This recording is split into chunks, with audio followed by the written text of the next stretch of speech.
Right now, That was the Oh first man, time I didn't ever get to saw see it. it. Because Sylvia, that was my birthday. I was there for my birthday. Okay. Ah, And used to I be didn't get to see it. Sylvia's vocal Ike coach. Turner. Really? Tina Turner movie? And that's Girl, when I we started gotta following you on start social getting media. your Because I was like, oh, Right, I need to be there you made me marinated. believe it. You gonna keep your mic turned up like that, or you gonna twist it down a little bit? Keep it like this. I There we used go. to be Like the that, vocal huh? producer Yeah. Yeah, I for the think brunch that's that was better. happening at that same spot. Mm-hmm. And Oh, with Tony and them. Yep. Okay, Tony. okay. Yep. I used to be his vocal producer. Oh my god. Wow, yeah, we got some people up in here. Yeah, we got popping people up in And that was here. a year ago. With, That Tina Turner thing. Oh, 2? Oh my god. Was it 2 years ago? A year No. ago? No. that was the beginning of this year. Dang. Yeah, January. That's how. Yeah. Yep. Oh my god. So wait, what are you we guys need talking definitely- about? All What right, is we that? gotta start. Yeah, it. we gotta start it. We want to know about you. Hey, you. We gotta learn about everybody today. All right. Yeah. All right, ready? All right, guys. So 5, 4, 3, 2. All right, guys, we are back again with the Realness Lounge podcast. We got our special guest up in here, Dree Rich, up in the building. He dripped out. He already know what's up. He's right now. We're matching right now. We're matching with the couch too. I'm just kidding. And we got Laquan in the building. He matching too with us. We got that tan hat. And we got Adriana up in the building. And we got our newest member, Nisi, up in the building. Big clap. Guys, I'm so excited. I mean, I'm excited for 2 things. 1, the weather's dropping. And then 2, we're going to learn a lot about him. I mean, he's a go-getter. He's a hustler. You see him in photography, photo shoots. I'm like, man, so how did you get started in this industry? I mean, honestly, music, I made a promise to myself 2021 that I was going to take the music more seriously after playing collegiate sports. Right. And then when that happened, I did a song with a woman named Honey Rose. That was her first single. And then that kind of took a lot of stuff by storm. Dang. And everything started coming up fast. And I say even with the acting and what you see now, it has been less than a year. So I only been in Arizona for 2 years, 2.5 years. But we've been, me and Chris, the photographer, and other people that's been around, been pretty busy. Yeah, we got a photographer in the back right now, guys. We're doing our best shots. Sure. So shout out to him. Some good shots. No, but I'm honestly, I feel like when it comes to acting, I feel like it's so hard to kind of get your name out there in Arizona. Mm-hmm. I don't know why that is, but I feel like when you're starting off acting or even being a rapper, they always say it's so hard to make it out of Arizona. Do you believe that? I feel like that's all depending on how much work you're putting in. Right. And then you got to figure out the formula. I don't know how everyone else's formula looks like. Right. So my formula is following within my purpose, believing and having my faith, and then having a mentality to be one of the greatest. So if you want to be average at doing something, you're going to do what's only necessary for that moment. Right. But if you want to be great at something, you're going to do the extra steps to be where you would like to be. True. But farther beyond, though. So it depends, I feel like, on the tenacity that you have, who you're coming across, your character. There's so many factors that play a part that can get you to that next level that you can get there. For me, it's been kind of, it's been happening pretty fast, like, honestly. But at the same time, people who've been around that done it around the city. Yeah. It could take time for sure, but I also feel like it's predicated on the work that you're putting in and how bad you want it. Right. I like that. How bad do you want things? So I feel like we want things, and then the thing is we want it fast. We want that instant results. We're like, man, if we ain't there right now, then we get depressed. Yeah. Then we listen to Drake because we're not there yet. But what do you think about what he said, Laquan? I think, well, I just want to ask him, like, you said you've been here 2 years. I didn't know you was here only 2 years. I thought it was a little longer than that. Only 2 years. So what made you come out here? So I had completed undergrad. I got a job out here within social work. So I made that transition. I got family out here as well. Okay. So initially I was going to be like, okay, I'm going to go to GCU and keep going to school and all of that stuff. But then it was like, I got into my work environment. I don't speak too much on it. I'm like, nah. But then everything else with entertainment came about. You kind of woke up, get get yourself out of the matrix. He's like, woo. When you got a talent like you said, acting and music, those are two of the things that people are watching the most. Podcasts are blowing up out of nowhere. True. And music is being heard a different way than when it used to back in the day. So I know I do music myself. Okay. And I know people sometimes they get stuck in the past with the same ear. Yeah. And they don't really understand the what do you say, the cadences of how we listen to music now, because we got a different ear. Yeah. So how do you handle that, yourself, as far as like how do you come up with your formula? Do you just hear a beat, or do you see something on TV and you're like, man, you know what, let me go ahead and do this? Or Yeah, I mean, more so I listen to the beat. So most of the time I say like the beat creates the experience. Yeah, and so that's what it is for me. And as far as like I listen to music sometimes, like I know what's going on, I know who popping. Yeah, we on social media, then I got people around me that's listening to it. I personally don't listen to the music. Oh yeah, only because I feel like it just don't. Oh man, I'm not moved by it. You know, there's great artists out there, but I'm focused on my niche. That's how I don't know what's really going on, because I'm focused on what I do. What you do. Okay. Not what everybody else do. Yeah, I can resonate with that. So important. Very true. Very true. That's way important. What do you feel like? Telling you, at our other podcast, I was like, oh, something is different. Yeah. I'm tired of people following the crowd because it's annoying. It's not. It is annoying. It's like you want to stand out. Influence, in my opinion, and I'm like, how is nobody else catching on to that? Yeah. Like, I'm glad what you say. People gotta So be aware. Yeah. So Nisi, you've been doing music for a real long time too. Yes. We talked earlier before we started recording. Yes. Yeah. Like, tell us about your story, your journey on how, when you first started doing music and when you start to realize, you know what, let me go ahead and take this serious. So I'm gonna give you the very short version because we could be here all day. I grew up in a very religious, strict household. I love my parents. You know, I forgive them for things that they didn't know. You know, young parent, like, you know. Yeah. But that's something I learned when I got older. Music has always been like an escape for me. And my dad had me on stages at 3. Like, what in the world can a 3-year-old do on the stage? But I was doing those things, and at some point, like, it started to become a job more than something that I enjoy doing, because again, I love my parents, but he's very like on me that it's like hard. You sucked all the fun out of it. Like, you literally took the healing aspect of the music out for me and made it a job. So when I kind of pivoted, stopped doing music for like 6 years. After I had my daughter, I was like, I got to focus on being a mom. I was married at that time, so I had a lot of growing up to do. And then I had a mental breakdown, and music is kind of what got me out of that. I met a group of people out here who gave me a chance, and it's just been like an amazing snowball. You know, there could be a terrible snowball, it can melt, but mine is still icy. I love how she said that. It's beautiful. Yeah. I love how she said that about like forgiving your parents for what you don't know, what they didn't know, because they didn't know. I mean, there are parents, they're growing, they're learning, they're making mistakes. Exactly. And then sometimes when we're younger, we're like, oh, nah, I don't want to talk to my mom anymore, what she did to me. But then the older you get, the more you have more empathy towards your parents. Right. Well, when you become a parent yourself, you're like, oh, I get it. Sorry. Oh, that's why you won't let me. Okay. Got it. Now you're a child. And because like we're millennials, right? So it's like we grew up with parents who had the education. They felt like they were taught that the education was the most important thing. You have to get your education. You have to work. I'm raising 13-year-olds who are coming up with these dances that I have absolutely no idea how they're moving and making $1 million on social media. So there is... we are the parents.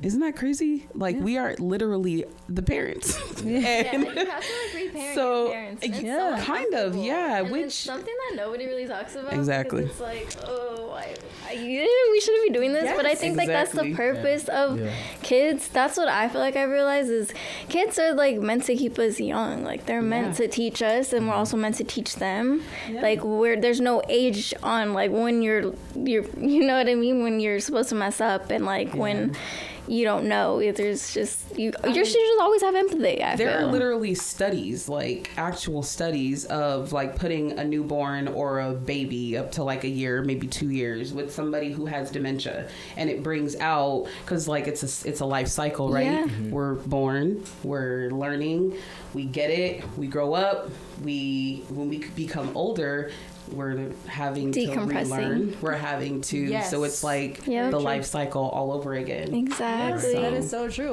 And I feel like even when she said about the parents too, like we have to forgive our parents. I mean, I feel like that's something that we really do have to do that so we can become a better version of us. Because then that can stop our goals. That can stop our progress. That can stop our mentality because we want to reach it. But then let's say your parents are saying, why do you want to do that? You know, they have these, I feel like your parents, they have these plans for you. They're like, why do you want to sing? Why do you want to act? Just go get a job. Right. That's usually what they say. Right. It's so hard to kind of like defeat those beliefs in the beginning. Would you say that, Dree? I mean, I kind of had the parents that whatever I was into, they were supportive of, so it made it a little bit more easier. So my mom was like that. That's dope. My dad not so much, but my mom, Like, even having that conversation, I'm on the phone with my pops. Like after I stopped playing collegiate sports, I'm like, how you feel about, you know, the music? Because I did 100,000 in high school, but I never really paid attention to the music because I was into sports. Oh, so, you had a different path. Yeah, okay. Sports is everything from 6 years old to I was about 20. Damn. So, wow. You got to think. You got to think about how life is even after that. It's like going to the military. Honestly, it's like you get into the real world. You like, okay, well, how come you don't have this confidence? How come you're not team oriented? You start questioning everything. Wow, bro, we got a lot in common. Yeah. I want to hear a lot in common. Yeah. However you feel as well about it because you play sports. Just bodybuilding. Well, okay. Skateboarding, professional skateboarding. And that's dope as well. But everything has a certain level of expectation. Yeah. It has a certain level of a formality that you have to follow, and once you do it for so long, you get accustomed to it, and it becomes your identity. True. No, that is. Spitting bombs right now. So I guess for the both of you gentlemen, at what point did you realize, like, okay, like for you, sports is not it for me. Like, this is not something that I want to do. And like for you, like when the music started happening for you, like what within yourself or like what journey were you on at that point to be like, I want to do music. Like this is where like my heart is. Like, I say for myself, I kind of was taken away from sports from a medical standpoint. So, but music always been prevalent for me. Like I was in middle school, hitting the studio after school. Like, dang, he come home from school, be like, I hate my teacher so much. Hey, it was similar. There was something to write about. It was something to write about, but like in that perspective, it wasn't me giving up on it. It was something that I had to give up on. Yeah. So when it's something that you have to give up on, you have no option, and you forced to. It's like, okay, now what's next? So God brought me to a different position. That's entertainment, and then I'm enjoying it more than I was enjoying sports. I'm on set. I'm chilling. When we doing Ike and Tina Turner, they asking us like, hey, Rich, what you want to eat? You want some water? And I'm like, damn, okay. You know what I'm saying? Yeah, I am kind of thirsty. I do want some fish. So tell us about that. Like, tell us about that part right there, like landing that role as Ike Turner. Because I mean, honestly, that movie, if y'all know about the Tina Turner movie, or if you don't know about it, she's too young for you, bro. But I will say that that movie, you know, obviously it comes with Ike Turner, you know, he's kind of like the Yolanda in the Selena movie, where it's like, oh, you know, and even though it's not even the real character of like Selena, I remember they said the actress got so much hate for it. Because even though it was it was just the part that he was playing, people are like, or get that girl, and she'll be like, girl, she's acting. I'm not the right person. When you wanted to take on that role, how did you land it? And also, how did you deal with people kind of, you know, obviously they really felt like, man, like he has another side to him. How did you feel about that? How did you land that role? All right, for first question, I landed that role. I was supposed to be a part of like a comedy with Edison Films. He's a filmmaker out here. And so when we was at the establishment where the play actually happened, the owner, Alex Stone, he been a mentor to me for sure. He seen me. He was like, hey, he picked me out at the end of it. He's like, hey, man, I think you could be a good fit for this role. Ike Turner. And I was like, you know what I'm saying? I'm like, okay, I'll give it some thought and whatnot. But then he like, I'm telling you, man. And we had the conversation. He's like, how about this? I'm going to send you over the script. You can audition for it. Come back here in like 1 or 2 days. And then we can go over it or whatnot. So that's what happened. And for me to embody it, I used to be at home. I'll put on because I'm devoted as hell. Like 100%. You could tell. I'm just saying 100%. That's cool. 110. That's me. So I'm at home and I'm sitting. I'm watching TV. I'm watching Ike Turner. I'm watching his mannerisms. I'm in my robe, just mimicking everything. You know. Oh shit. Because I gotta embody it. So when I go there, it don't matter if it's 1 day, 2 day. You gonna feel like I've been doing this for many days. Yes. So it was so crazy because Sylvia was the same way. Sylvia had just come off of doing a Welcome to the 60s where she played Tina, and I was also involved in that. I was the vocal producer for that. Wow. So when she was like, yo, I got this role and it's with Alex, I was like, oh, okay, cool. Like, we know Alex, we work with them with the brunch. So, but me going on my birthday, I was like, what? How did they find the perfect Ike to her Tina? Like, and it was like a dinner situation. Like, so they had like food, and it was singing. It was like a really, really cool situation. So, but I mean, you were like the highlight. I was like, I don't know how this guy. He doesn't even look like Ike, but he's convinced me that he's Ike. No, and I appreciate that. Yeah, no, so honestly. Wait, is that like your psychology degree coming into play? Channel into that person? I don't know what you guys are talking about, but now I'm kind of curious. I'm like, You gotta watch the Tina Turner. You gotta watch it with Angela Bassett. Something I gotta catch Maybe up it's on Tubi or something. I don't know, but well, maybe on Lifetime. You probably find it on Amazon Prime. YouTube, Amazon Prime. Yeah. Did you kind of feel like, because obviously Ike Turner, just to give her, because I know she hasn't seen it, basically it's about a famous woman. She gets famous. She meets a guy. The guy ends up being pretty abusive, but he's also trying to like coach her, train her. But he ends up like, being abusive and toxic and just manipulative and just, I remember at one scene he took her to I don't know if he did that in the scene, but he grabbed her to the floor, and it was just like so much to see. And he dragged her, and the kids are watching. It's a very intense movie, but it also shows the importance of walking away from toxic relationships. Well, and also using the music, right? So it circles right back around, because you could hear Tina's pain through her music. Like every part, because she was a Christian girl. Like, she grew up in the church. When she met Ike, she was young. Like, I want to say maybe like 17, 18, like somewhere around that. So she was really anime. That was anime. That wasn't Tina. That was anime. Right. That was anime. So to see her transformation, she's like the ultimate butterfly in my opinion, because she had to morph into Tina, but then also morph out of Tina, but still be Tina. So because she made a name for herself. Like, she was Tina. He tried to make her, but you can't make a person who's created to be that. Yes, that's true. That's true. Pulling out their personal greatness in a person. I think a lot of people, they want to change the person, but you got to see what their strengths are, so you can pull out their greatness within them. I don't want to change you. So if I'm gonna get signed to something, I don't need you changing me. You're just gonna maximize what I'm already in. Yeah, exactly. You gotta understand your own gift. So I agree. I have a question. So then, how did you channel that part? Because I'm assuming I think you said you went to GCU, which is Grand Canyon, right? I was planning to when I got done with undergrad. But then that means what's your ethnicity? Are you Christian? I'm black. Well, no, I mean not ethnicity. My bad. No, what's your religion? I guess. No religion. I know my mom, my family, Christian based, but no religion for me. I read my Bible, I pray, and I just give glory to God on any interview that I do. So they just come with it. I went to a private school though. My freshman year of high school, Catholic school. How was that? Ooh, it was all boys school. Dang, that's even worse. What was that? He's like, man. I mean, and at the same time too, like portraying Ike. Obviously we just learned he's an abusive guy. Did you feel uncomfortable because you're like, oh, I don't know about doing this? Did it feel like kind of uncomfortable with some scenes where you're like, or you just had to like kind of just put yourself in that mind frame, or did you feel like, man, like, am I becoming him? Like, how did you kind of balance those two out, and how did you like learn to be comfortable with that role? Because that's a tough role. It is a tough role. I had to smack Tina. I mean, I don't hit women. I never done. I don't condone it. Right. I just knew it wasn't me. I knew it was a role. Yeah. Like, I'm so established in myself, and I have foundation that those are two separate things. Right. So Ike is not me, and I'm not Ike. Right. But I can't represent him and portray him because that's what acting is. Yeah. Right. Yeah. And it was at times like, damn, I really have to backhand her.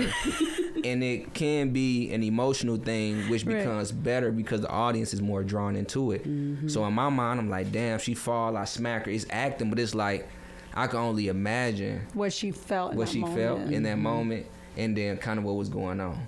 It just, I felt the manipulation as playing Ike. Wow. So you felt those emotions. You felt like, man, I'm being a gaslighter. I'm treating her like this. For sure.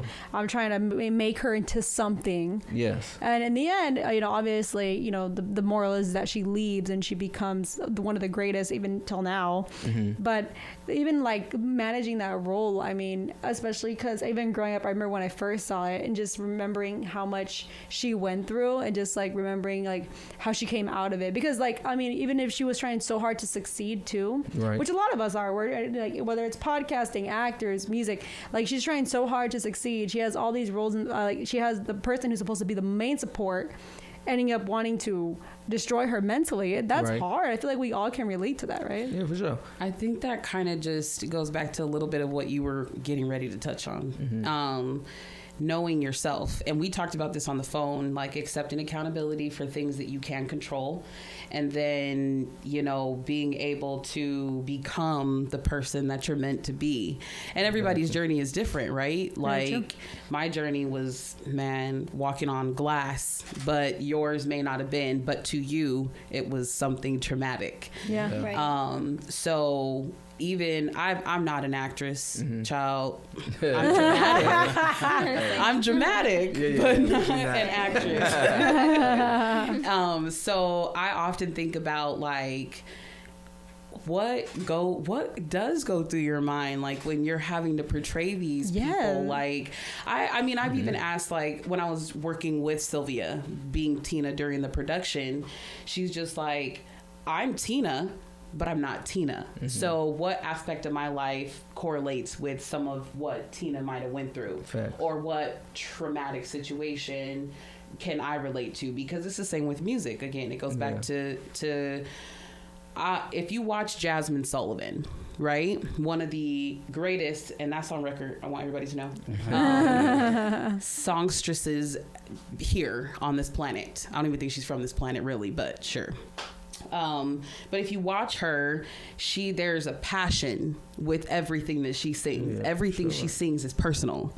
So I feel like that with any aspect of life, right? Like even like with what you do, like, well, many of the hats that you do, right? Yeah. Yes. You have to have a heart to work because you work in so many different capacities. You have to want to, y'all edit that.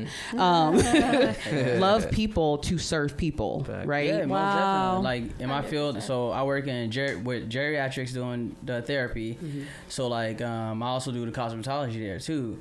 So there's a lot of times where I'm cutting their hair and then I see their face and I'm like, okay, she got a little, some hairs growing out of her face. Let me go ahead and get that real quick. And I don't think they had that detail done to them before. Mm-hmm. So when I do it, they feel so much grateful, and I see their nails. I'm like, okay, their nails kind of long. You want me to clip your nails? Mm-hmm. You do that? Yeah, I do that. Yeah. Clip their nails. Let me paint it for you too. Paint it for you. Do their toes, put lotion on their feet, because sometimes just cracked up because they're just not cared for. Like, elderly are not cared for like that. So now go ahead, give them lotion on their feet and stuff. And they just feel super brand new, super brand new. And I just do that to person after person after person, just giving. And that's when I found out. I'm like, you know what? Cosmetology. That's where I need to be. Because you can feel people's energy, like when you give them a hair wash, and you can feel when they want the hair wash to be over quick. I'm like, okay, can you tolerate this hair wash? I see you kind of, let me know if you can't tolerate it. I'll just get it done. We'll finish it another time. Trust me. It's like, okay, thank you, honey. I just have to use the bathroom. Okay, and just be patient with them, and just doing that over the year, like a year. I've been in there like a year. Like the president, he gave me the salon. as if this month on the 12th, he gave me this allowance. Yes. So I Excellent. Went ahead and gave it to me. He went ahead and gave it to me. I said, oh man, I appreciate this. Yeah. You know, I'm not trying to be here forever because I got my own plans and stuff like that. But like, this is, I love that. This opens up a big door for me. I'm like, you don't know what you did, you know? Yeah. He's like, yeah, you know. He's like, trust me, I believe you, you know? So I said, all right, cool. But I wanted to, you said something on the last podcast. You have to be the right version of yourself for the doors to even open. Yeah. Yes. Yeah. You remember when you said that? Yeah. It hit me hard. I'm like, man, you do have to be the right version of yourself. You really do. Because there's times where I thought I was the right version of myself, and then I'm drinking every weekend, not doing music. And the next thing you know, I think I'm the right version of myself because I recorded a dope song. Right. But then, okay, it's time to drink and listen to that song because now I'm done. Yeah. Or I'm lean. I already got my body in shape, so let me just go ahead and eat this and eat that because I'm already in shape. Right. Like, you have to be like, no, we're not gonna do that, and we're not gonna do this. Yeah, you know, it's a lot to it. You really do have to be in the right version of yourself, so the world or God or whatever you to come back. Because whatever you give, it will come back. That karmic return is good and bad. Yes, karmic return. Exactly. That's the law of attraction. Yes. Well, the thing is, like, you can't. Well, I think this is what I remember I said. It was like back in the summer when we filmed this, when it was 116 degrees. Right now we're at 90 or whatever. We're improving. All right, so I remember I said it was like you can't. I was more of like you can't attract the right person if you're not the right person yourself. Yeah, for sure. How are you gonna attract somebody and you broken yourself? So that's why you're attracting broken people into your life. Yeah, posting all that 11, 444. Yeah. Talking about. Then you're over here, looking for swishers or something. Like, you know what I'm saying? Like, you gotta really become the best or better version of yourself to really get the life that you want. And then I think, and most importantly, too, because it's like we gonna say it, but then they gotta understand how to. And I think a lot of people like, your parents are like, hey man, go be great. How to be great? Yeah. What does being great look like? Is there a manual? Because you didn't give me that. So we gonna expect these individuals to say, go be great. But what does great look like? What are those steps? And like you kind of stated, what you presented was just a little bit of self-discipline. And even throughout your talk, you talked about attention to detail, which is important because people like to be known that they're noticed and recognized. And then you said somebody gave you something, so that meant that they believe in you. So those two things can make a difference in your life. Yes, all you need is one person to believe in you, really. Well, you have to believe in yourself first. That's all. Exactly. I was like, 100%. You do have to believe in yourself first. But again, that goes back to the accountability aspect, right? Because everybody has some form of childhood trauma. But when do we stop being the child? Exactly. Wow. When do we become the adult? Yes. Right? Some situations, again, like my situation, I had to grow up early. I was like, God, I decided to get married and have a kid in the same year. What the heck is this? And I'm 21. Like, I don't know how to do any of this. My parents, again, we're trying to be the best examples. And even now, like me and my mom, like, you can't tell me nothing about my mom. She supports. She's at everything. Even now, like, she's there. She's shout out to your mom. Shout out to mom. Shout out to your parents. But when I became the parent, I'm like, okay, how do I instill within my child the necessary tools? Because I know the world is going to teach. They didn't teach me anything, but hey, I'm trying to get my kids out of that. I don't want to raise social media babies. I want to raise like, gotta let them get a voice. Baby. I love how you said that. So believing in yourself. How do you start believing in yourself? Really.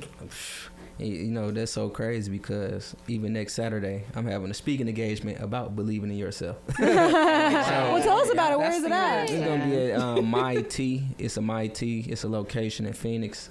And then MIT. Do you have to buy tickets or anything? Or it's online. Eventbrite. What about the link in the description? I think I just saw on your Facebook. Yes. Not that I was a stalker.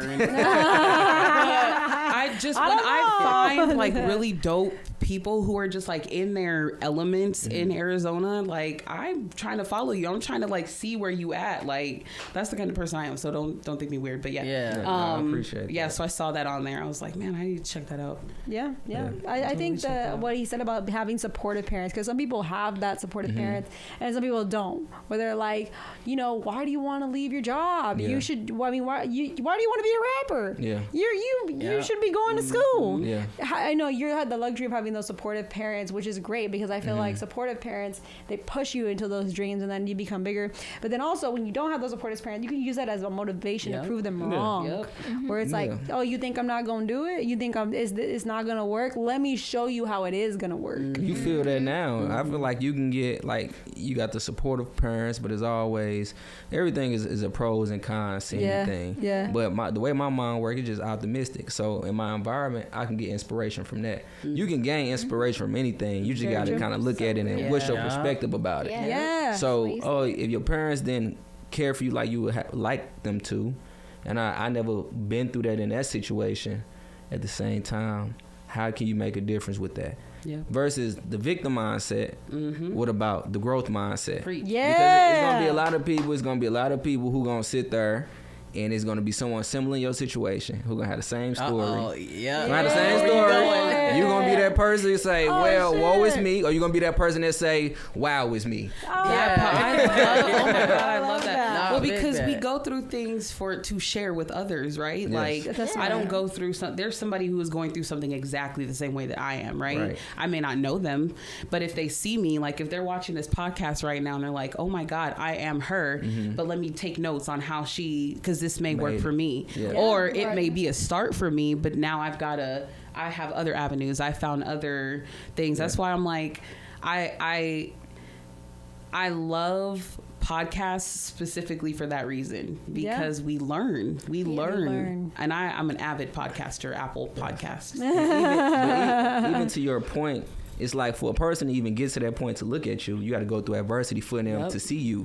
So if you going through something, how somebody gonna see you if you ain't make it out of it? Make it out. So if you ain't gonna make it out of it for yourself, then make it out of it for them, because it's gonna be someone watching you who been to the same similar situation, but people only gonna curb you made it through that situation. Because people want to survive. They want to survive. Like they want to live. So they're like, how do I? Yeah, you won't listen to somebody who's like, did they make it out or do they still the same way? You know, I don't really know. Her story wasn't convincing. She's still in the same spot. Yes, it's true. You have to use those tests as a testimony. Where it's like if you don't use those tests as a testimony, then you're just gonna use it as like, man, this is what happened to me, and now blah blah. Okay, but you have a choice. You could either come out of it stronger or stay stuck. And it's like you're in a battle between those two. Where you're like, man, like I'm going through this. I don't know if it's gonna get better, but it's like, don't focus on the problem, focus on the solution, on the plan. How can you get yourself out of it? Whether you're stuck in a bind, stuck in your mindset, you feel depressed, you feel sad, you feel like, or you feel scared to take a leap on your goals where you're like, man, is it going to work out? What if it doesn't? Well, what if it does? What if everything you did, what if it does work out? And you were but you never took that chance. So now you're 80 years old thinking, man, I should have done it. I know. If they see 80, you know, I think we kind of got to. I tell people around me and Chris, like we talk about this all the time. Yeah, it is a privilege to see tomorrow. I think people forget the meaning of today. So it's a privilege to see tomorrow. We get the meaning of today. So that's why it's about maximizing the day. People gonna put off, why I do it tomorrow. But okay, what if you don't make it to tomorrow? And that's just something to really truly think about. If I don't make it to tomorrow, what I'm leaving with today? Because you gonna leave, are you gonna leave with regrets? Oh man, I should have done that. Would you gonna die and feel like you should have done all the things that you said you was gonna do? Did you do the laundry like you said? Did you call that person like you wanted to? Have to make time for the most meaningful things, because if you don't get to see tomorrow, you don't want to leave with regrets. Yeah. So you got to do it that way. Yeah. So wait, how did you get so disciplined? Because you sound very disciplined. Me? Yeah, no people like that. No offense. I feel like it's good to be disciplined. I feel like I kind of always been that way. Like if I'm focused, there is no distractions. Like people might say, "Oh, the women distractions." I don't get distracted. Nope. They're gonna be a complementary to what I got going on. She not a woman, not a friend, or people or environment's not gonna come to me and disrupt me. It's not can't. Like, purpose you didn't have over a good foundation set for yourself anyway. Yes. At the same time, it's important too to not let whether women, guys, destroy your goals, destroy your purpose, because and that's I always say this, like, your purpose should be the main thing. Everything else comes second. If you put put your purpose the first, man, you already at the top. And then everything else just comes, it flows together. But if you make a person your purpose, and what happens when that person leaves, you lost your purpose and you just lost yourself. And now you ain't got shit. So it's like, that's why you can't. Yeah, that's why it's like, she's like, I relate to that. But it's like, you got to put your goals first in order to make it. Like, it doesn't matter. Even if they left you, they treated you like shit, like, still keep going. Don't let those people break you. That's going to be like, man, you thought you going to stop me? We unstoppable in here. But if I love you, we going to become unstoppable together. Yeah. So whatever your goals are my goals. If I love you. If I love you. But you got to understand, people will say, I love you, but then they'll know your goals, but then they don't have you on the trajectory of your goals. Yeah. You need people who support your damn goals. Support your goals. They're going to hold you accountable like we've been talking about this whole time. So if you know I want to be an NFL player, well, what you got me smoking weed for? Why do you have me smoking? Yeah. If you know I want to get to this place, how come you're intriguing me to do this?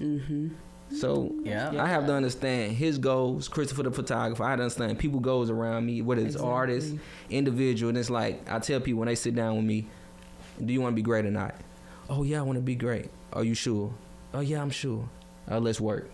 But the moment that I don't see that you want to be great, it's nothing that me and you going to talk about. That's it. Yeah. It's nothing to talk about. Right. Because we're high. It's a standard to do some of the greatest things that we would like to do. Facts. You want to be the greatest podcast. You want to be the greatest physical therapist. You want to be the greatest in any aspect that you would like to do, singer, whatever the case may be.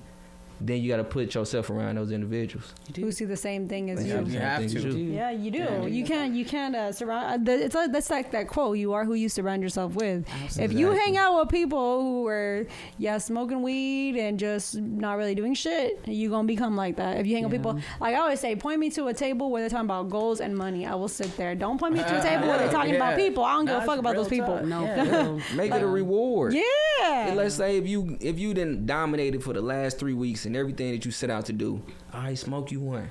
You smoke you one. Here it Use it as a reward if anything. Yes. And you want to eat like you kind of talked about earlier. It's a reward. Give yourself some time, because I always tell my clients too. Like they wanna, they when I talk to them, they ask me sometimes, hey, when can I eat this cheat meal, or can I have this, can I have that? I said, nah, your body gotta go do a reset. You gotta go 4 weeks with nothing.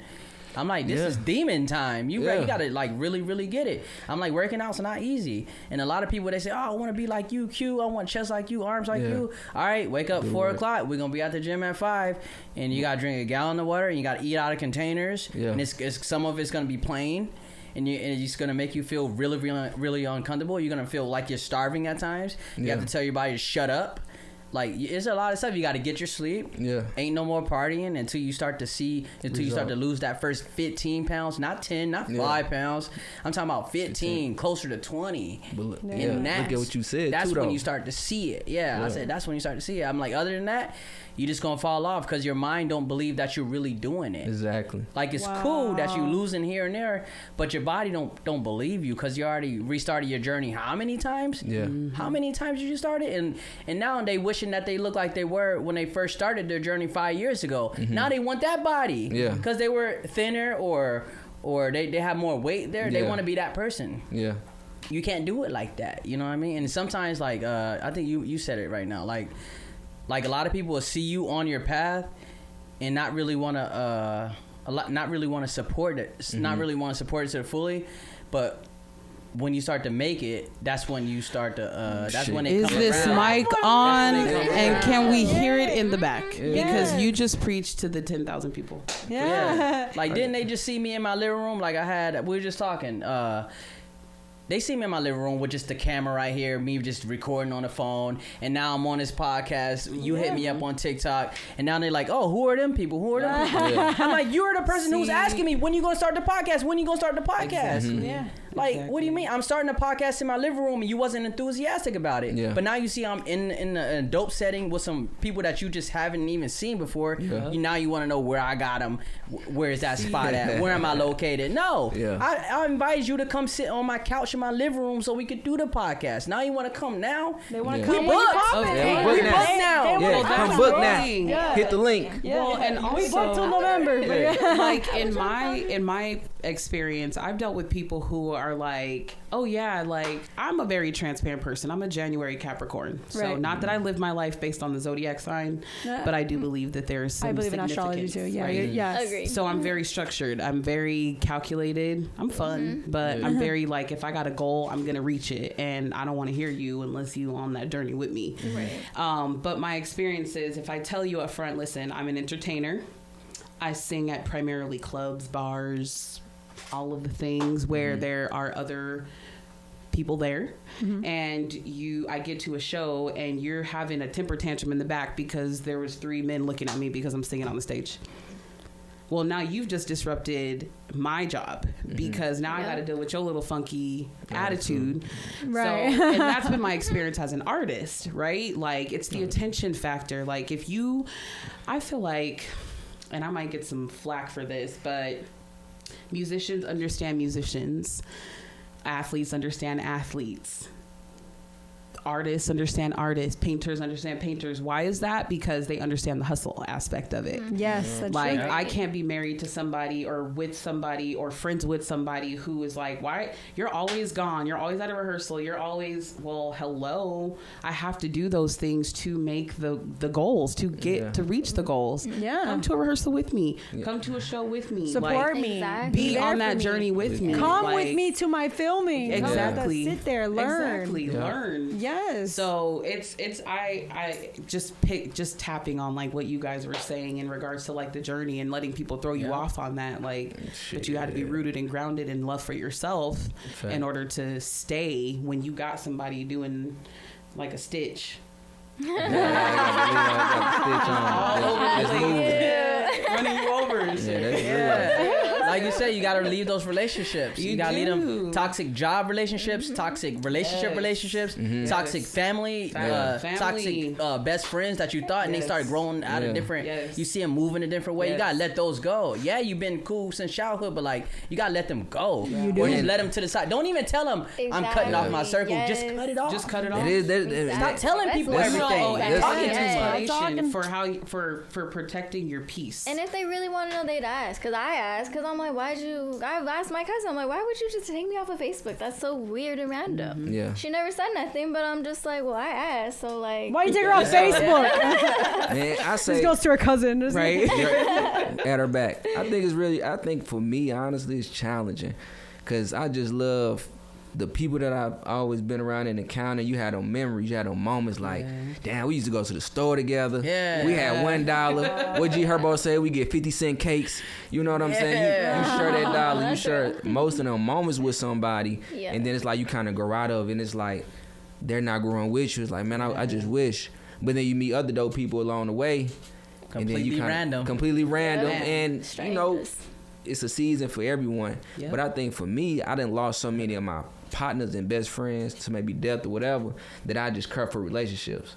So I just care to like maximize my relationship. Yeah. Like, bro, I want to love you. I'm gonna tell you now, because a lot of people, they get into the situation where they don't tell you. They think they can be able to tell you tomorrow. Like we talked about, had a privilege to tell you another day. But no, I love you. I appreciate you. This is how I feel about you. If it make me look weak, if it make me whatever the case may be, however people view it. Wrong, it's not it. Yeah, but that's how people may view it. This is the society. They better not. It's the society that the masculinity side. It's not common, or I don't even say fully accepted for a man to even express himself. Like, you know, that's so annoying. And it's sad. Not to throw the race aspect in there, but harder for a black man. And so I am an advocate for, like, even if I have friends, cousins, guys, or just like, hey, I just need somebody to talk to, please talk to me. Like, I may not understand, but let me be an ear, because again, I am also like you. Like, I'm trying to maximize my relationships. Now I'm not trying to be at your house every day and see you every day. Thank you, because I need you to know that I love you. I need you to know that I care about you. Right. Because I mean, especially what I do, right? Like, I see death every day. So it matters to me that I hear from you. It matters to me that I tell you how much I love you and how much I care about you. Or I haven't talked to you in 2 weeks, but I saw you post something on Facebook, and that was the dopest thing I've seen all week. Yeah. Like, boom, just little random... Just little random, things. Yeah. And that ties into the mental health aspect, too, because people now want to feel appreciated. They want to know that what they're doing is being appreciated or being seen. Right. So it's cool to say, hey... That was a dope little ditty you put on Facebook. Yeah, like kind of give people their credit, you know. I feel like in a way everybody's saying, you know, maximize your relationships with people, and then also professionally. Don't be afraid to collaborate with people, because that's how you grow. Like, people don't understand, like, your network is your net worth. The more collabs you do, the more, you know, you grab their attention, their audience, and then they take your audience, and it's like a win-win. That's why it's so important to collab with people, to kind of be open. Because you have to be open to those things, because then that you won't grow professionally either, because you got to be able to be open to those, you know, that perspective. And then I know you stated that you're going to be speaking. You love speaking at different places, right? So what got you into that mindset of speaking? I mean, I always kind of been that person. Like, I started to understand as like I got older, all of the things I did when I was younger. So when we didn't have a high school coach, I just remember me being a person that get everybody riled up into a cafeteria and giving them a speech. So I started to think about stuff like that. What would you talk about when you were that young? It was just a mission. Like, we didn't have a coach at the time. I had just came back because I came out here in Arizona for a semester, and then I went back to St. Louis, and so it was just, they seen me bigger. Man, I was doing like 300. You guys, my mom, I was doing like 300 push-ups a day. I was jumping rope till my feet hurt. I'm listening to Ray Lewis, his speech consistently every day, because I'm looking around and like, I just got to make it. So when I returned, I came back with that same mentality.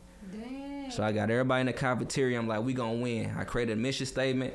We going to the ship. That's what it was called. And it was that way. We had the freshmen in there. I'm like, hey, everybody go to the field. We going to the weight room. I'm just regulating and delegating it, because a lot of people want to sit in that seat. And I talk about this all the time. But they can't deal with that pressure, though.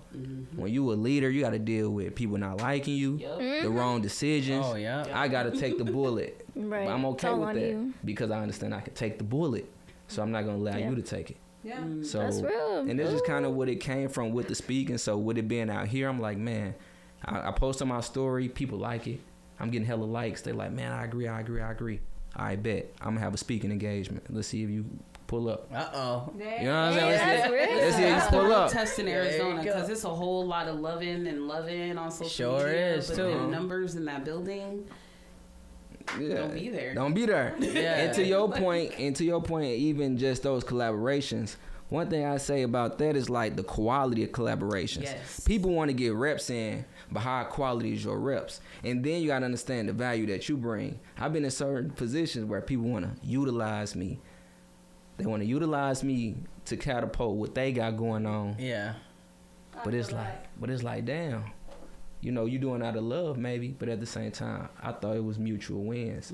I'm from a mutual win standpoint. We want to win. I want to help 100%. You win, but in business, exactly. But you got sharks in business, and I say you can be a humble person. I think Marlon Wayne said it: be a humble person, be a shark in business. So like, I mess with you, but this is what we gotta kind of get into, so I don't feel like I'm being used. And none of that you gotta protect. You also gotta protect your energy too, because there's a lot of like okay, for instance, I'm in a salon, right? And I'm in a facility. We got 54 beds, and we got a big group of management, and we got the rest of us. There's been so many times where I've been in a salon and I got the most reviews in that place where I'm at, the most by far, and you'll hear, oh yeah, Q, yeah, he's good in a salon. Of course the patients like Q because he's in a salon, he's doing her hair, making them feel good. But I'm like, damn, in my head I'm like, this is the scariest job I ever had, dyeing somebody's hair. Are you kidding me? Like nobody knows like your perspective, like in the craft and what you're trying to create. Facts. And also just training different girls, and some girls, hey, let's go out to go eat. Let's go out here, go out there. And then it looks like Q's dating all these girls that he's training. Q's dating all these girls that he's training. And then next thing you know, you go around those certain group of dudes, you try to swipe your card because you guys are all out, and then your card's not working for some reason. You got money on it, but it's not working. And then you'll hear the side hate. Oh, you gotta stop taking them girls out. Yeah. You know, start hearing it. You know, they're joking, but at the same time, it's like, come on, man. Like that's that side hate, and you gotta know it. Yeah. And sometimes you gotta let your silence be loud. Just be like, oh, okay, yeah. Just let it go, and then as you guys are sitting there, they just be cutting their eyes at you. Like you want me to react? I'm like, no, you're not gonna get a reaction out of that. This will be the last time I go out with you because you're not gonna say that twice. Yeah. Right, exactly. Yeah, it's goofy. A lot of goofy energy. And as people, you can't be right. Doing shit anyways. Right. So why the hell are you talking? You saying you talk about my crap and what I'm doing with them taking out them girls. You ain't even taking out no girls. So what the fuck you doing? Yeah. It's like, are you even taking out yourself? Yeah. For real. At least as long as like somebody's doing something, at least like somebody's doing something, whether it's like working out, acting, podcasting, you're at least doing something. And then we got somebody who's on the couch not doing shit, saying something. I'm like, I would say sometimes something. I'd be like, where are you getting your dopamine fix from? Right. Stop looking at me like, first of all, answer this. You know what I mean? Like, where are you getting your dopamine fix from? What makes you excited every day to wake up? Did you make your bed before you left? Do you even appreciate it? You know what I mean? Or even like my car broke down. And I think that's probably one of the greatest blessings I ever had. Because I'm sitting at the bus stop sometime, I'm just sitting there. The bus ain't coming. I'm like, man, where you at? Then I see like a blanket, a pillow, and stuff like that. You know, I watch people walk over that blanket and stuff like that. But me, I see it like, oh, that kept somebody warm. Somebody slept right there. I be stepping over stuff now, even if it's like if I'm walking through some bushes. Cause you gotta walk. These bus stops is in the craziest spots. Yeah. But like there'll be like a cardboard right there, but you could tell somebody that was somebody's home, that they slept there that night. I step over that too. Yeah. And I feel like those kind of things that I'm doing, it's bringing like good stuff to me. It's crazy. But see, that requires a level of selflessness that a lot of people don't have, because social media has taught us that you just have to be this one person. Yes. Like, you have to look this way, you have to act this way, you have to be this way. And I'm serious like you. I'm like, what good can I could have a bad day every day, y'all. I could have a terrible day every day, but there's always something to it. And that's what I was saying, touching on earlier with being a light bearer, is that I may have hard days. Like, I have an attitude. I'm a woman. Like, that's instantaneous. But that doesn't necessarily mean that I have to portray that to somebody else, because that's negative energy. Exactly. Yeah. Wow. Let me keep my attitude to myself and still tell you to have a great day. You know what I mean? You have to learn that. I think you even learn that when you're working too. Like, you can't just tell them, you know, oh yeah, something's wrong, or you're having a bad day and they treat you like shit, and you can't be like, oh well, fuck you. No, because you have to learn to like not say that shit or you're fired. It's like you kind of learn that in working. You know, you can't obviously cuss somebody out as much as you want to, or you might cuss them out when you're on the back, like fuck you, bitch. But you know what I'm saying? Like, watching the Then I get to my desk. But we learn that. We learn that discipline. We learn how to like manage our emotions, to not let emotions affect us. Because I mean, don't get me wrong, we're human. We feel emotions, but we can't let them stop us from reaching our goals. We have to kind of feel them, heal them, but still get back on the ground. Like, all right, that was cool. I had a good crying session for a good hour, but we're ready to go back. Like, you have to still feel those emotions and then go back to work. Like, all right, you thought you were gonna keep me down? Let's go up. Let's keep going. And then I feel like the more you feel it, the more you heal it. And that's when you're ready. All right, it's on go mode. Like, you thought you was going to keep me down. Yeah, I was hurting for about 2 to 3 weeks, but look at me now. And now I'm up here. Now I'm filming. Now I'm singing. Now I'm washing hair. Now I'm making all this money. Now I got a salon. Like, what? Right. I had to go through those low moments to be at my highest. That's what you appreciate the most, the journey. No, I agree with that. Sitting with your emotions, that's important. That really is important. Because it doesn't create a cycle.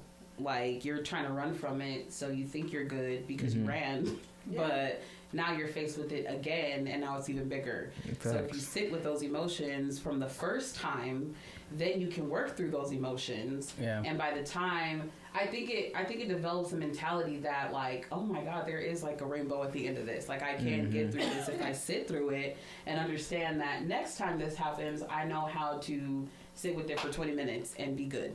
But I also feel like you also have to get to the deeper root of that issue, because it's not the first thing that made you upset, or like the last thing that just made you upset. It's like 9 times out of 10 is childhood trauma. It's deeper than that, and you kind of gotta like heal that while also trying to be an adult, but also not be too much of an adult because that's not fun.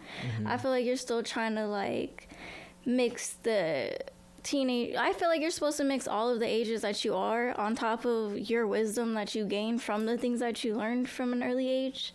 So it's just, I don't know. I feel like it's crazy. You just kind of got to dig deeper. Yeah, you have to like, dig the root of at, the issue. at the root. There are aspects that, I mean, I do have to, like, go back to childhood for certain things, right? Like, the passion. Like, when I think about my childhood, I've dealt with the trauma aspect. Yeah. But now when I think about childhood, I'm like, man, the joy that I felt singing on that stage, that's the feeling I need to feel now. Yeah. Or, like, as a teenager, man, I'm learning this. Now I'm raising a teenager, and I'm like, oh, I was that teenager, but this is my experience, so let me help you as you're navigating teenagedom. And, you know, so I absolutely agree that there are aspects of your past that you have to, that make you, you know what I mean, that you have to revisit. And like how you saying revisit it, and I know we talked about the original meaning. That's what I call the original meaning. Because I feel like we grow so much, and it's like, all right, how did I feel when I first fell in love with this? Yes. That's the original meaning. How did it feel when I got some money right now, but if money get low, all right, what was I eating during that time to save on money? That's that original meaning, going back to those roots to say, I ain't even had that much money back then, and I was making sandwiches that lasted me this amount of time. I was eating noodles for this amount of time. So, well, you know how like history repeats itself, right? Like the styles are repeating themselves. I mean, dances, music, everything is like in a cycle. It's the same like what you're saying. Like I'm now like, okay, listen, it's in between pay week and I got it, but we not about to splurge on nothing. But so let me go back to something that I ate and let me introduce that to my kids. Yes. Like soup somewhere. Man, yeah. Or you can create something. You can, and that's the adult aspect, right? Now I know how to like make them noodles like Korean noodles or something. Back at it. I have my nephew actually. When yesterday I have my nephew. He's like 18 and he's working, and he goes. He always told my mom to send him money because he doesn't have money for food. And I'm like, why aren't you bringing your lunch to work so that way you don't go to starve? Because I'm starving now. I said, no, you starving by choice. You could have went your ass home, made a lunch, pack it. Just like when you were like little and your mom used to pack you lunch. That's exactly what they teach you is like, learn to conserve, learn to, you know what I'm saying? Because conserving is important as an adult. Although sometimes, you know, us Aries or, you know, if y'all feel me, y'all feel me. But when you see something, you see them Jordans in the store, you're like, oh, hold up. They're $100? Like, do I need electricity or do I need these shoes? Do I need to eat or do I need these shoes tonight? You know what I'm saying? And I think that's even more of a way to figure out how can you expand on what you already got, because it's about the options. Like I got this car, but I want to have the option to have this car. So that's why I work so hard, because I want options. When you grow up with not having options, then you create options. You got to create the options. So it's like, okay, how can I create money? How can I create more impact so I can say, damn, I want the range, I can get it, but I'd rather take the Toyota.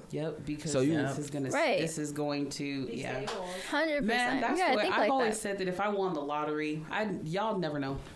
I'm not trying nobody either. I'm not trying to live in no mansions. I'm trying to undercover invest that money. Continue to build generational wealth for my kids, their kids. Like that's the goal. Absolutely. The options. I feel like that's everyone's goal. I love how you're supposed to maximize your options. I feel like that's so important. Like if you don't have it, how you gonna get it? What you gonna do to reach it? Because there ain't no handouts in this world. I think my friend Rico Bands, who's one of my great friends, he had a movie called on Tubi. I think it was A Jealous Ex, also with Dree. So shout out to them. But Rico, he was saying, he's like, man, all y'all want free handouts. Ain't nothing free. Like you gotta think about, if I don't got it right now. Example with the Quan's car. All right, if I don't have it, what am I gonna do to get it? So he's probably like working his ass off in the salon, also doing personal training, all these things to get it. That's how. But then that's how you appreciate the hustle. Facts. Like damn, man. Like I didn't have it before. Now I got this going on. Now I own a salon. But you gotta go through the hustle. You gotta be a hustler. You gotta be having that ambition. Full circle moment, because he talked about having your character matters. That builds character. Yeah. Oh my sure God, my do. car broke down. Like, I got to figure out how to hustle these jobs and get this money. And in the meantime, you're appreciating the work. You're like, oh, where I thought I didn't think I'd be doing this at this point in my life. But now I've created 5 new streams of income. 100%. And people think I'm insane for it too. Like, I'll post on my social media. I'm like, you know what? I'm walking at all these bus stops, this bus stop. How many calories am I burning? How many, Google, how many calories can you burn from a 15-minute walk if you weigh 165 pounds? Okay, let me just tally that up. Start looking. Next thing you know, I'm going to work and I'm running late. I don't want to carry too much on me other than like a little bag that I carry. So sometimes I got like boiled eggs in my pocket and I got peanuts over here. And I'm pulling it out. They like, what you doing, Q? I said, I'm trying to get a car. It's my bus. I'm still trying to get a car. I'm trying to get a vehicle. And I'm still trying to stay on my fitness too. So I'm just like, man, so I got eggs in my pocket. I got like peanuts in my pocket. And I look insane. But they're like, man, you still keeping your body right? Oh, man, this and this and that. I'm like, actually, it's getting cooler outside. I was in the summer at first. But now that it's getting cooler, I'm like, I'm not even worried about the car. I'm not even rushing to get it. I'm just watching the bills go down, paying this credit card off, this credit card down, and then my credit score going up. So now I'm obsessed with like watching the credit score go up. Like my mind is like, I'm like magnificently obsessed with like I don't know what I'm trying to say, but like I'm obsessed with like growing. I don't know. Is it growing? I don't know. I don't know with the journey that you're going through. That I'm going through. Yeah, I'm like, I'm not fighting it no more. I'm not like, oh man, I ain't got a car. I think that's the point. We're not supposed to. And then, like he said, you found multiple ways to make that work for you. Like, so you found one central location where you could do 4 different jobs. Like, who is doing that? Who's like looking to even do that? Right? A lot of people tell me, "Are you tired? Are you tired?" Nah, I'm excited. Right? Yeah. But how can you be tired though? Yeah. I mean, I was gonna say, how can you can be tired, but when you think about it, how can you really be tired? When you have to take care of responsibilities, you have to be that person in your family to make something happen. I can't sit. I say this all the time. I can't sit back and just chill like the next person, because I want to do things for communities. I want to do things for my people now. So if I'm the one who making it happen, then I'm willing to take that sacrifice to be the workhorse.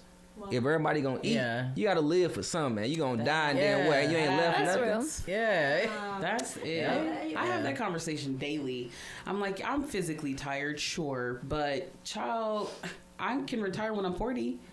Right? Like, because I put the time in, I put the work in, and I'm okay with that right now. I think too, when he said about his car breaking down, right? So when life happens, we initially feel self-defeated, like, damn man, it's one thing after another. I can't believe this. Oh, she left me. I can't believe this shit. No, my car broke down. No, I got nothing to drive. My exact story. When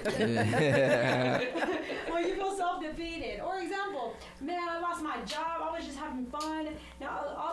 Now my tire's flat. Damn it! It's like how you approach things is how you're gonna come out of it. So, example, if you're gonna feel self-defeated, you can either feel self-defeated and stay stuck and be like, damn man, that's it. Like, life just sucks. Like, I hate life. Like, I can't believe this happened to me. If it's not one thing, it's another thing, and then you get so stuck in it. But what you don't realize is you can either use that to make you grow more. If you use it as, damn it, self-defeat, I can't believe it, initially you probably had a car like, woo! And then now you in the bus like, convertible. It's kind of like when I go to Mexico, and you go to Mexico and you're like, damn man, they're washing my car, they're doing all these things. They don't have the luxury that we have here. Exactly. So you learn to be more grateful for what you didn't have. Before you was probably like, man, shit, this is not like sure it was. But sometimes we need to remember what we have. And then I think now when you do get your car, because it is coming, you're going to be more thankful. And you might even see people on the bus like, hey, how are you doing? Like, you look at life differently. You may want to take the bus a couple times. Like, you may not want to drive all the time. Like, that's what I'm saying, guys. Like, you can either look at life as self-defeat, like, man, if it's not one thing, it's another. Now I'm sick. Now my tire got flat. Now my transmission won't work. Like, what's wrong with me? Like, then we start asking God, why is it happening to me? I didn't do anything wrong, and God's like, I'm trying to test you to see if you're gonna come out of it stronger. I'm trying to see if you can actually learn from this. You know what I'm saying? So it's like we go through things, but it makes us grow stronger in the end. Exactly. At least that's the goal. And I attested that. I had an accident at the end of March. A real bad accident. Got hit by a DUI driver. just kind of messed up the whole week. We doing shows every weekend for real. It's hot, you know what I'm saying? We making it happen. Get into an accident, I'm like, okay, damn. You know, I start to feel it a little bit, but then I ain't feel no self-defeat. I started to understand that I accept the challenge because I know God put me in that position to see if I was going to waver, but I stood in faith. And so when that happened, I'm like, I know this it ain't happened to me, it happened for me. So everything moving forward, I'm like, okay, I might be aching. I'm like, damn, I don't feel the way I did, but I'm going to be back. I don't feel how I felt, but I'm going to be back. I wasn't feeling this way 2 months ago or 2 weeks ago when we just rapping on stage. Yeah. But I'm gonna be back, and when I come back, I gave you time to do y'all thing. Yeah. Yeah. So when I, cause I ain't had that many people. I had a few people who, not more like the people who was there for me when I was outside. They needed stuff from me. But I had some solid individuals where I was like, I'm thankful because they showed me who was really there for me. Yeah. Cause I started to question like, who there for me? People. Yeah. Now all of a sudden I'm back outside. Now the phone back hot. So then I understood like, okay, it's cool. Now I gotta differentiate who was there for me and who people who just want something from me. You remember it too. Oh hell yeah, I remember. You will never forget who was there for you, like in your darkest time. You will always remember. For real. Man, when I disappear, because I'll disappear from people for like 6 months. I'm like, I cannot do you guys all year round. I gotta step back, focus on my kids, focus on healing, all of these things, because we're supposed to be consistently evolving. Therefore, we have to. We're almost consistently healing. Yeah. So, when I step back, I'm like, all right. But when I come back out, it's like I need to go back in. I need to step back because you're supposed to know when you're ready. You know when you're ready. Yeah. I have like a good 5 people who, when I disappear, are like, you must have disappeared again. You at home? Yeah. One person has my location outside of my child and my mother, just for safety. And she will be like, your location is off. Where are you at? What are you doing? Like, why can't I get to you? Like, what is happening? Yeah. But that it's necessary to have those kind of people who are like, I see you've disappeared. Something is wrong because you're normally out here. You're normally I want to ask you, like, how do you deal with those times when you feel like you need to disappear? Because I feel like your day was so chill today to the point where it's like, is it so chill? Is nobody ever going to look for you? No, like, actually, I have a lot of people that have my locations. Like, my tias on my mom's side of the family, like, one day I don't know. I think I showed up late and they're like, where you at? And I'm like, oh, I was doing this and this. And they're like, well, can we just have your location? I was like, oh, okay. So I share with everybody, like, that wants to, like, my family. So, like, my dad, at first, because my dad's a military dad. So, like, he's very, like, where are you at? I want, like, those text messages, I'd have to be very, like, cautious of, like, okay, now I need to notify him, text him, let him know I got here safely. Like, we have passcodes, you know what I mean? Like, to make sure that I'm safe so I'm not taken. Yeah. So it's, like, I feel like I'm very good at telling people where I'm at and what I'm doing, but, like, anybody that needs to know already knows where I'm at, and they know to call me and I'll answer if it's really important. That's good. So, like, I'm good at answering that. Let me piggyback a question. When you have like those really dark times, like, how do you have people outside of like your family who know what's up, or like is it really just your family that you have? So when it comes to dark times, I'm very to myself because I don't like making other people feel like that, and it's like I don't need other people to tell me about my life because I already go through scenarios of that. Like, I play out 20 billion. Like, I'm enough for myself. Like, I'm very self-efficient. I think that's good too. I think that shows a lot about you. Yeah.